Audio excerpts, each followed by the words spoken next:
I've been teaching Indian cookery for many years now, and it's always been my aim to lift the veil on ancient Indian curry making formulas so that you can get from front door to curry in just 3 spices. Every Indian cook will have a similar palette of spices, and they will know their spices as well as they know their social group. They'll know who gets on with who, which ones turn bitter when the heat's turned on, which ones are utterly reliable, and I want to get you to that place.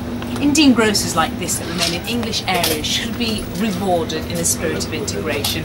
These shops are not just about food, they are a journey right the way through the East, from birth to death via food, which is great. Now's the point at which we have to consider what our tongue wants from this dish. In the East, we don't have the luxury of having a roast chicken and 5 kind of bridesmaid dishes to bolster it. Onions are great in bhajis in this kind of gram flour because gram flour is quite full of base notes and it's quite a savoury taste that you're going to get from it. And onions give it a natural sweetness and they lift it, they give it a piquancy. What is it? It's a seed? Yes. And it's cumin? It's cumin seed. Yeah, what's that going to do to the curry? It's going to give it its base notes.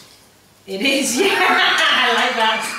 It's going to give it its main flavour, isn't it? Its main flavour. Yeah. What I wanted to show you now, if I may, is Brussels sprouts.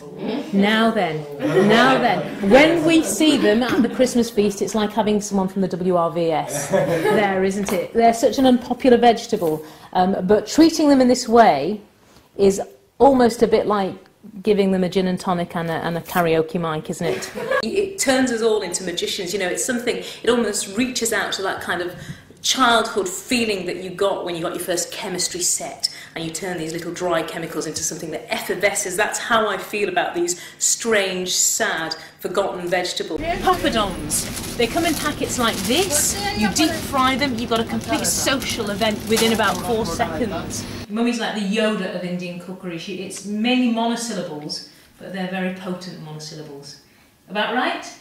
Okay, we go a little further along, and here we have wheat vermicelli. You should buy this, boil it up in sugared milk, and it's the equivalent of a stringy rice pudding. Children love it, gets everywhere. Now this is what I think is so wonderful about cooking full stop. It should be this kind of therapeutic adventure.